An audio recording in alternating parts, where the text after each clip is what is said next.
About 6 years ago, I reconstructed a wooden wagon from the Viking Age. I did scale it down a bit to fit our needs in historical reenactment. And we have been using it ever since for various jobs during Viking reenactment events, and also it did play a role in building the small Viking house that you see behind me here.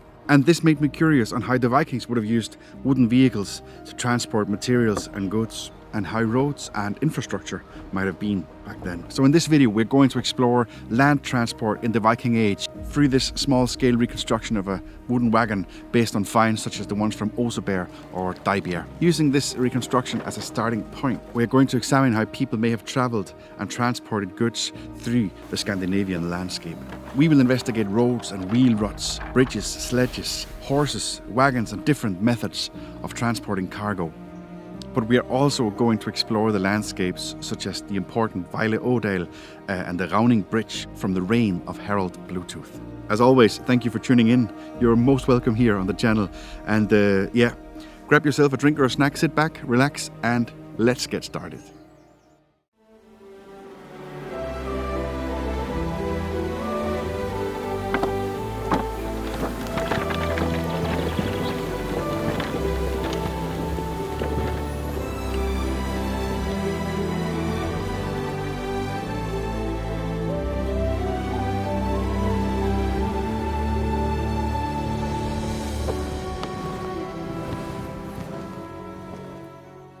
Although Viking Age Scandinavia is often associated with ships and maritime travel, archaeological evidence also demonstrates the importance of overland travel. And while ships provided efficient long-distance travel, they could not reach every settlement or agricultural area. Roads, bridges, wagons and pack transport formed a part of a greater mobility network connecting farms and settlements and trading centres all across the Scandinavian landscape. And I promise you that we will come back to ships and boat building in future episodes here on the channel.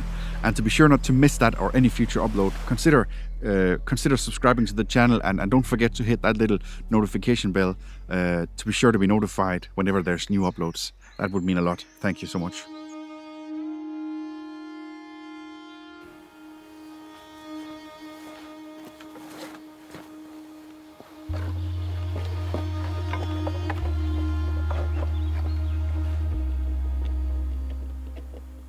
More than 1,000 years ago, Viking wooden wagon wheels carved furrows through the Viking world, and in some cases they can even be traced today.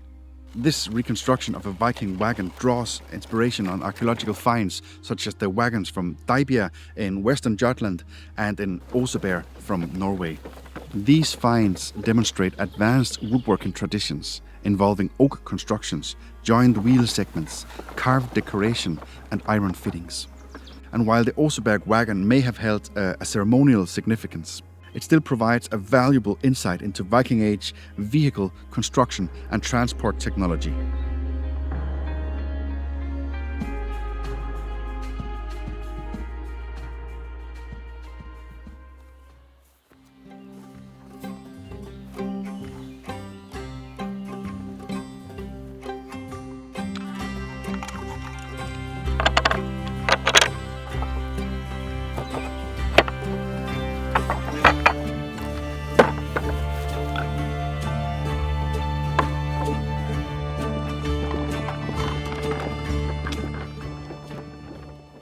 I built the main frame for this wagon out of oak, although the Y-shaped part that connects the two axles are carved from ash.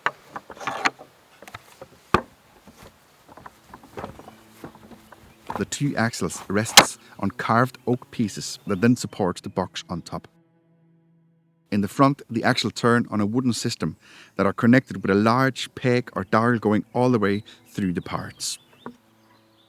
And just like on the original wagons that we know from the Iron Age and the Viking Age, the axles are also made from wood.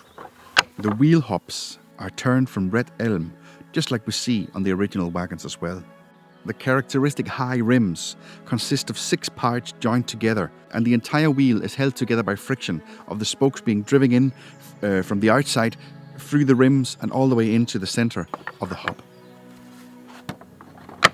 The wheels themselves are held in place on the axle by a small peg supported on either side by wooden discs to contribute the weight evenly as the wheel is turning on the axle. The moving parts of the wagon are greased with beef tallow or something like that every once in a while to ensure good movability. The top of the box, though, is where this reconstruction strays a bit from the finds.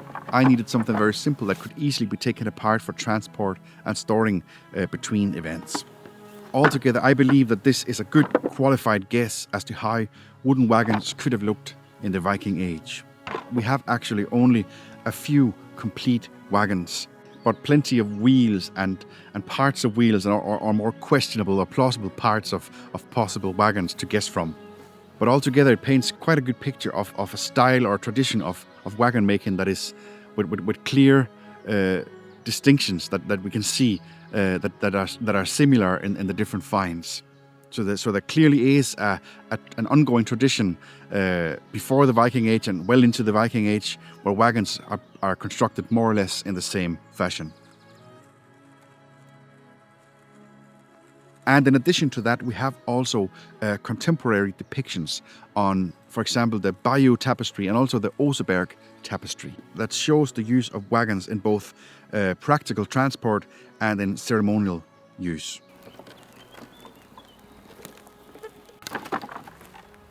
Although about only 1/3 of the size of the original wagons, this wagon here easily transports 50 to 70 kilos through different terrain, and with the box taken off, it allows for different ways of securing and packing the load.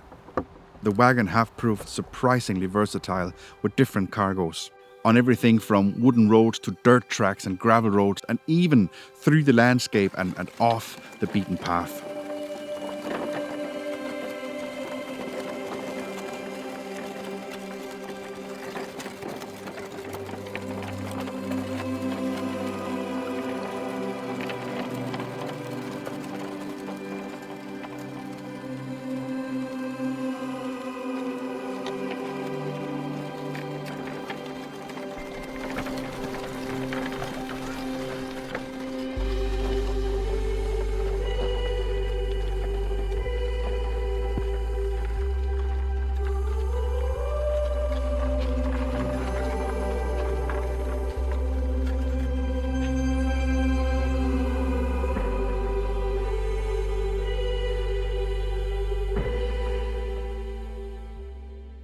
Evidence for Viking Age roads is often indirect and survives mainly through wheel ruts, worn pathways, bridges and trackways preserved in the landscape.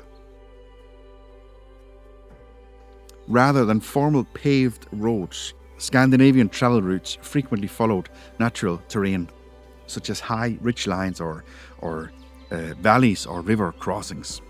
Archaeological evidence from Denmark and southern Scandinavia suggests repeated wagon traffic along established routes connecting regional centres and settlements.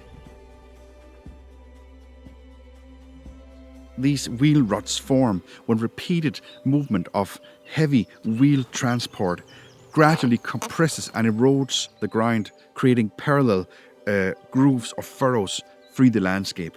Over long periods of use, the wheels of carts and heavy wagons can leave visible tracks that become preserved beneath later soil layers or in protected environments.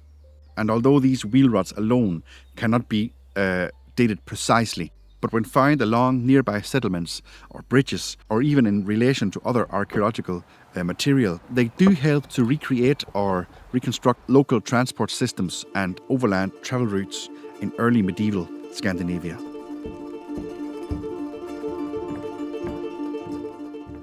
Along established settlements, larger farm communities, great halls and trading centres, and even military facilities, we do find hard evidence for roads and pathways paved with large hand-hewn oak planks in solid wood constructions to ease the use and the transport for people and goods.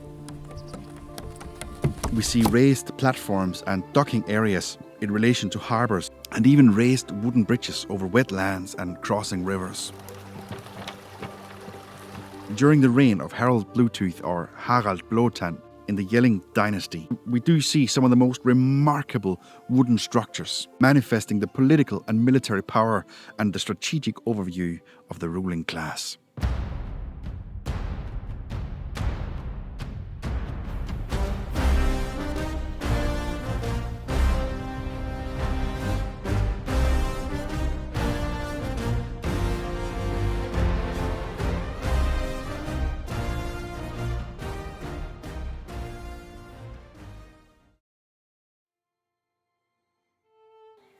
I'm sorry, I'm just going to interrupt here for a few seconds.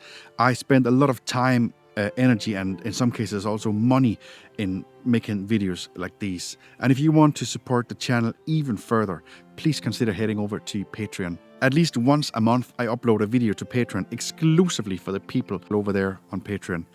So it will be videos that you won't see here on YouTube. Clips from places I'm going, different events we're doing with the Viking reenactment, all sorts of things exclusive to Patreon. It's a great community that gives us the chance to have a closer forum to share exclusive material and have good discussions. So if you're interested, check the link below, and sorry for interrupting, enjoy the rest of the video.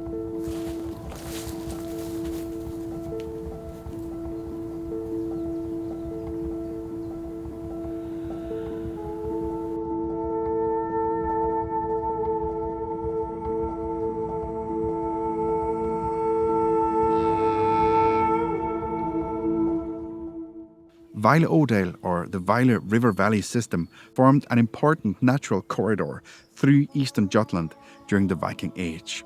Around the late 10th century, the Rauning Bridge, or the Raven Bridge, was constructed across the river valley. And the wooden construction dates back to the reign of Harald Blåtand, measuring approximately 760 meters in length. The oak-built bridge represents one of the largest known engineering projects of Viking Age Scandinavia and demonstrates organised labour and superb royal infrastructure development. A while back I travelled north through the big forest on primitive roads with my wooden wagon because I had to see this place with my own two eyes. Today, only two short sections of the once mighty Rauning Bridge has been reconstructed at each end of the river valley, allowing visitors to stand at one end and imagine the immense bridge that once stretched more than 700 meters across this lush green landscape. But sadly, today, this is the end of the road here for me. But more than 1,000 years ago, Viking travellers, traders, and marching armies could continue across the valley on what must have been one of the most impressive engineering projects of its time.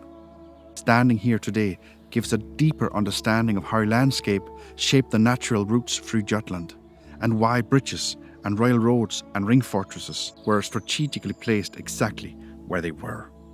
Even now, this site is awe-inspiring, and it is easy to imagine what a marvel of ingenuity the Rauning Bridge must have been to those approaching it during the Viking Age. Depending on weather, cargo, and other travelling conditions, crossing here may have saved travellers several days of difficult journeying.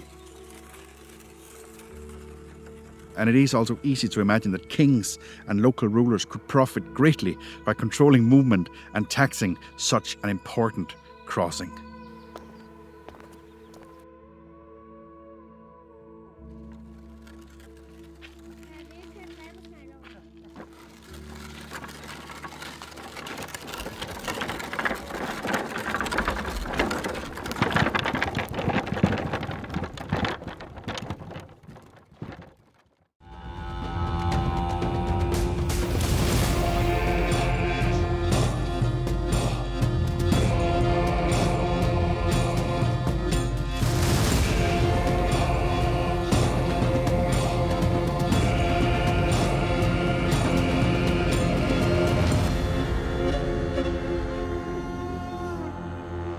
Archaeological evidence strongly supports the importance and the use of horses in Viking Age transport culture, particularly through horse burials, riding equipment, and the find of elite graves.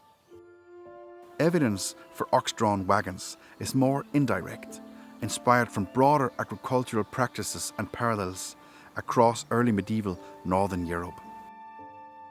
Human-pulled carts may have also existed for lighter local transport, although direct archaeological evidence remains very limited. Much of the current understanding of traction in Viking Age Scandinavia therefore relies on a combination of archaeological finds, environmental practicality, and a comparative historical analysis rather than hard documented facts.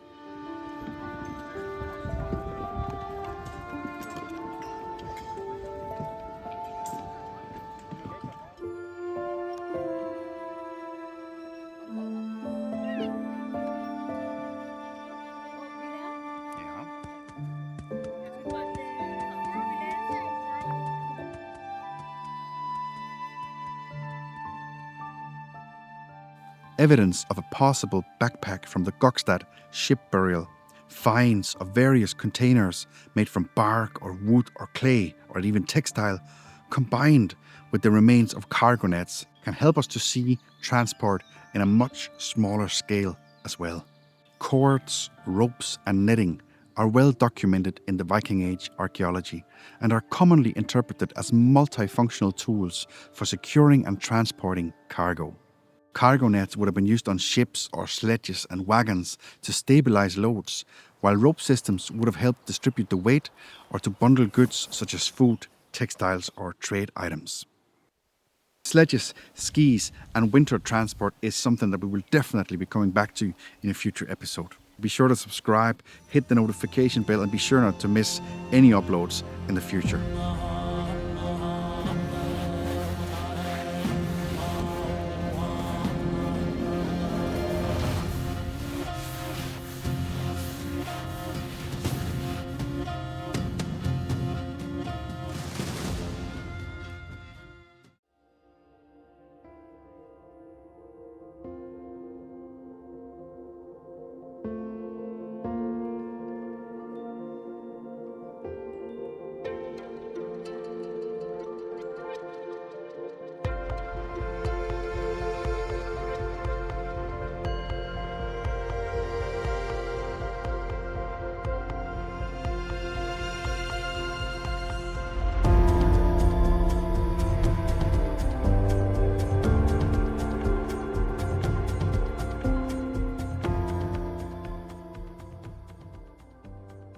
Land and sea transport formed interconnected systems rather than separate modes of movement.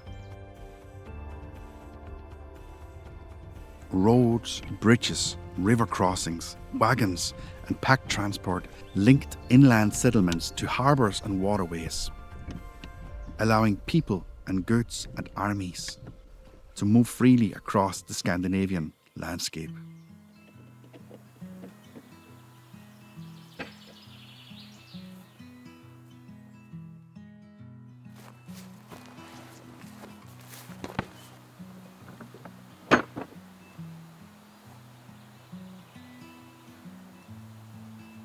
To have on one hand a practical need to transport yourself and goods from A to B and a set of technological limitations or possibilities of the time, and on the other hand you have the landscape dictating some possibilities and a royal ruling class with military and strategic perspectives.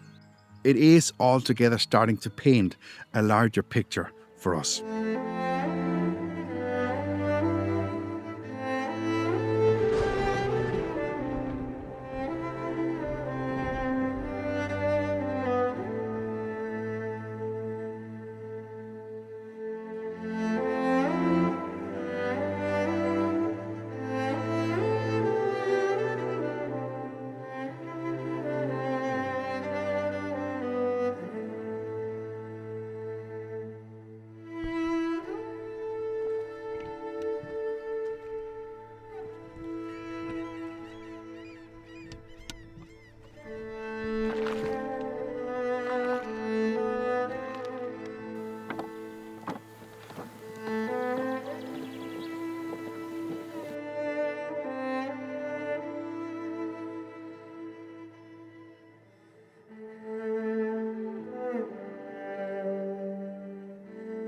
In this video, we have tried to create a more grounded understanding of transport or land transport in the Viking Age.